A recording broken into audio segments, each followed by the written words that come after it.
उद्धव ठाकरे यांनी मोठा गौप्यस्फोट केला। आदित्यला सीएम पदासाठी तयार करतो असं फडणवीस म्हणाले होते। एका इंग्रजी वृत्तपत्राला दिलेल्या मुलाखतीत ठाकरेंनी हा दावा केला।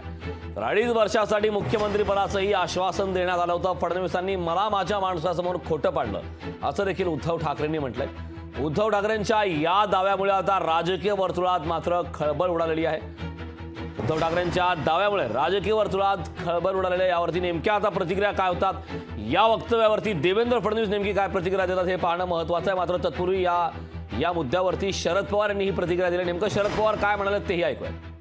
उद्धव ठाकरे म्हणताय की आमचं मुख्यमंत्री पद तर ठरलं होतं, म्हणजे भाजप आणि शिवसेनेचं, पण मात्र देवेंद्र फडणवीसांनी आमच्याच लोकांसमोर खोटं पाडलं। त्यांचं दोघांचं काय ठरलंय मला माहिती नाही, पण ठरलं असेल तर ते फायदा नाही तर ते योग्य नाही। तर उद्धव ठाकरे यांनी हा मोठा गौप्यस्फोट केलेला आहे। आदित्य ठाकरेला सीएम पदासाठी तयार करतो असं फडणवीसांनी म्हटलं होतं। अशा प्रकारचा आता गौप्यस्फोट उद्धव ठाकरेंनी केला। एका इंग्रजी वृत्तपत्राला दिलेल्या मुलाखतीमध्ये हा गौप्यस्फोट समोर आलेला आहे। खरं तर याआधी दावे प्रतिदावे आरोप प्रत्यारोप करण्यात आले होते शिवसेना आणि भाजपच्या युती तुटण्यासंदर्भात। त्यावेळी देखील उद्धव ठाकरेंनी अनेक आरोप भाजपवरती आणि विशेष करून अमित शहा यांच्यावरती केले होते। मात्र यावेळी आता उद्धव ठाकरेंनी आदित्य ठाकरे यांच्या सीएम पदाबाबत देवेंद्र फडणवीसांनी केलेलं एक मोठं वक्तव्य त्यांनी आता समोर आणलं। एक मोठा गौप्यस्फोट त्यांनी केलेला आहे। त्यामुळे यावरती नेमक्या आता राजकीय वर्तुळातून काय प्रतिक्रिया येतात, विशेष करून भाजप आणि देवेंद्र फडणवीस यांच्या माध्यमातून काय प्रतिक्रिया दिली जाते हे पाहणं महत्त्वाचं आहे। फडणवीसांनी मला माझ्या माणसासमोर खोटं पाडलं असं थेट उद्धव ठाकरेंनी म्हटलं आहे। त्यामुळे 2.5 वर्षासाठी मुख्यमंत्रीपदाचा शब्द देण्यात आला होता अशाही प्रकारचं वक्तव्य उद्धव ठाकरेंनी केलंय।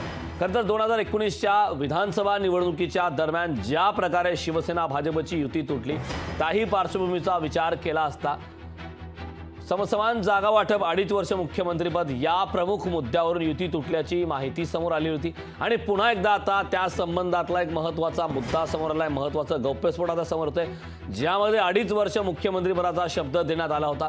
आदित्य ठाकरे यांना मुख्यमंत्रीपदाचं आश्वासन दिलेलं होतं। त्यांना मुख्यमंत्रीपदासाठी मी तयार करतोय अशा प्रकारचं वक्तव्य स्वतः देवेंद्र फडणवीस यांनी केलं होतं। अशा प्रकारचा गौप्यस्फोट उद्धव ठाकरेंनी केलाय। त्यामुळे उद्धव ठाकरेंच्या या वक्तव्यावरती नेमक्या काय प्रतिक्रिया येतात हे पाहणं महत्त्वाचं आहे। या संदर्भात चर्चा करण्यासाठी आपल्यासोबत भाजपचे प्रवक्ते केशव उपाध्ये जोडलेले आहेत। केशवजी, लोकशाही मराठीमध्ये आपलं खूप खूप स्वागत। खरं तर शिवसेना भाजपची युती तुटली त्यावेळी दावे प्रतिदावे आरोप प्रत्यारोप हे दोन्ही बाजूकडनं करण्यात आले आणि आता पुन्हा एकदा उद्धव ठाकरेंनी एक मोठा गौप्यस्फोट केलेला आहे। आदित्य ठाकरे यांना सीएम पदासाठी तयार करतो असं देवेंद्र फडणवीसांचं वक्तव्य होतं असं त्यांनी म्हटलंय। यावरती आपली पहिली प्रतिक्रिया काय?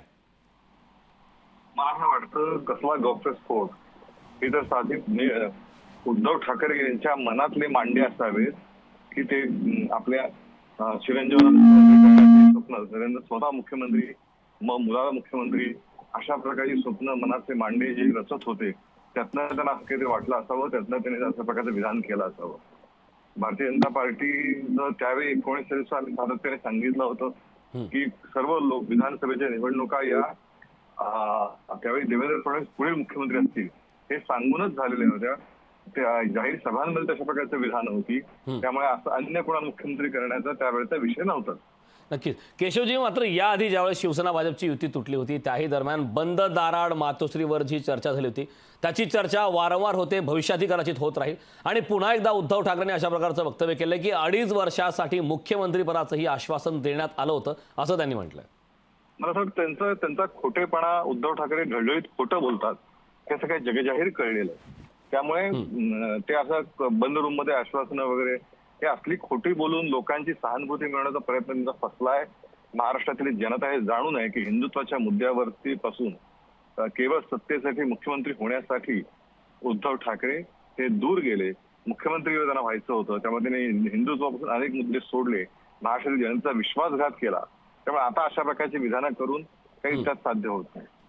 नक्कीच, म्हणजे केशवजी थोडक्यात आपल्या म्हणण्यानुसार अशा प्रकारचं कुठलंही स्टेटमेंट, अशा प्रकारचं कुठलंही आश्वासन हे देवेंद्र फडणवीस आणि भाजपकडून देण्यात आलेलं नव्हतं असं आपल्याला स्पष्ट म्हणायचं का? 19च्या विधानसभा निवडणुकीच्या वेळी स्पष्टपणे त्याच्या आधी झालेल्या चर्चेत सुद्धा म्हणजे यावेळी 10 वेळा त्यावेळी सगळ्या सर्व सभांमधून हे सांगण्यात आलं की पुढील विधानसभेत जिंकल्यानंतर मुख्यमंत्री हे देवेंद्र फडणवीसच असतील।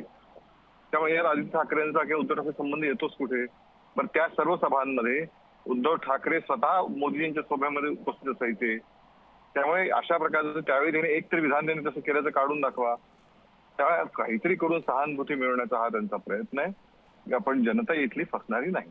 नक्कीच केशवजी, तुम्ही आपल्याशी जोडलेलेच राहा. आपल्यासोबत शिवसेना उद्धव बाळासाहेब ठाकरे पक्षाच्या प्रवक्त्या सुषमा अंधारे जोडलेल्या आहेत. ताई, लोकशाही मराठीमध्ये आपलं खूप खूप स्वागत आहे. उद्धव ठाकरे यांनी एक वक्तव्य केलेलं आहे की आदित्य ठाकरे यांना सीएम पदासाठी तयार करतो असं आश्वासन देवेंद्र फडणवीसांनी दिलेलं होतं. यावरती आपली काय प्रतिक्रिया आहे?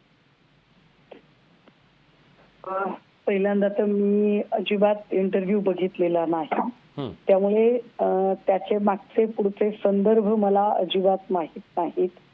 परंतु जेव्हा सन्माननीय पक्षप्रमुख एखादी बाब मांडतात तेव्हा निश्चितपणे त्याच्यामध्ये काही तथ्य असल्याशिवाय ते मांडत नाहीत. कारण उगाच खोटं बोल पण रेटून बोल ही भाजपाई नीती आहे. आणि सुदैवाने ती अजून त्याची लागण आमच्याकडच्या ना पक्ष नेतृत्वाला झाली आहे ना आमच्यातल्या कुठल्याही कार्यकर्त्यांना झालेली आहे. त्यामुळे निश्चितपणे ते जेव्हा बोलत आहेत किंवा काही मांडत आहेत तेव्हा त्याला तथ्यांचा आधार आहे. ताई, मात्र आपल्यासोबत केशव उपाध्याय देखील जोडलेले आहेत. त्यांनी अशा प्रकारचं वक्तव्य केलेलं आहे की उद्धव ठाकरे हे अशा प्रकारचं जाणीवपूर्वक खोटं पसरवत आहे जेणेकरून सहानुभूती मिळेल. यावरती आपली काय प्रतिक्रिया आहे? नाही, केशवजी बोलू शकतात. काय आहे आता केशवजींची पण अडचण आहे ना. त्या पक्षाचे ते प्रवक्ते आहेत. भलेही त्या पक्षाने त्यांच्यावर अन्याय केलेला असू देत, भलेही त्या पक्षाने इतकी वर्ष केशवजींनी स्वामीनिष्ठा दाखवूनही त्यांना काहीही पक्षाने दिलेलं नसलं तरी सुद्धा फडणवीसांना सांभाळून घेणं ही म्हणजे काय म्हणता येईल त्यांच्या दृष्टीनं एक फार मोठं धर्मकार्य आहे. केशवजी पार पाडत आहेत. मला काही फार त्याच्यावर टिप्पणी करायची नाही. ताई, मात्र एक साधा प्रश्न निर्माण होतो की याआधी बऱ्याच वेळा युती तुटली, त्यानंतर देखील चर्चा भरपूर झाल्या होत्या. बंद दाराची चर्चा देखील वारंवार त्याचा उल्लेख केला जातो. भविष्यातही कदाचित होत राहील. मात्र या संदर्भात उद्धव ठाकरे यांनी इतका उशिरा गौप्यस्फोट का केला? आदित्य ठाकरे यांना सीएम पदासाठी तयार करतो हे स्टेटमेंट उद्धव ठाकरेंनी एवढा उशिरा का ते पुढे आणलं असावं? यावरती आपली नेमकी काय प्रतिक्रिया आहे? ते मी म्हटलं ना की मी पूर्ण इंटरव्ह्यू बघितला नाही. कदाचित तिथपर्यंत सांगायची वेळ आधी आलेली नसेल. आधी इथपर्यंत तर नक्कीच की बंद दाराआडची जी चर्चा झाली त्या चर्चेमध्ये अगदी धाराशिवच्या सभेमध्ये तुळजाभवानीला साक्ष ठेवत आणि स्मरून त्यांनी तुळजापूरच्या सभेतही हे मांडलं की मी हे खोटं सांगत नाहीये, मी हे शपथेवर सांगतोय की 2.5 वर्षाचं मुख्यमंत्रीपद ठरलेलं होतं. ठीक आहे, आता ते द्यायचं कोणाला? ठरलेलं होतं पण ते द्यायचं कोणाला? तर त्या संदर्भातली जी चर्चा आहे तिथपर्यंत पुढे बोलणीच झाली नाही किंवा त्यावरची विचारणा झाली नाही. कदाचित त्या मुलाखतीमध्ये ज्या मुलाखतीचा आपण संदर्भ देत आहात आणि मी पाहिलेली नाहीये, कदाचित तिथपर्यंत चर्चा केल्यामुळे होऊ शकते, नाही का? नक्कीच. मी पुन्हा एकदा केशवजी यांच्याकडे जाणार आहे. केशवजी, अंधारे ताईंचं असं म्हणणं आहे की जरी आपण म्हणत आहात की देवेंद्र फडणवीस हे मुख्यमंत्रीपदाचे दावेदार आहेत, चेहरा असं वारंवार सभेमध्ये देखील भाजपच्या वतीनं इव्हन महायुतीच्या वतीनं सांगण्यात आलं असेल, मात्र त्या संदर्भात अडीच वर्ष मुख्यमंत्रीपदाची बोलणी झाली होती असं अंधारे ताई म्हणतात. काय सांगाल यावरती आपण?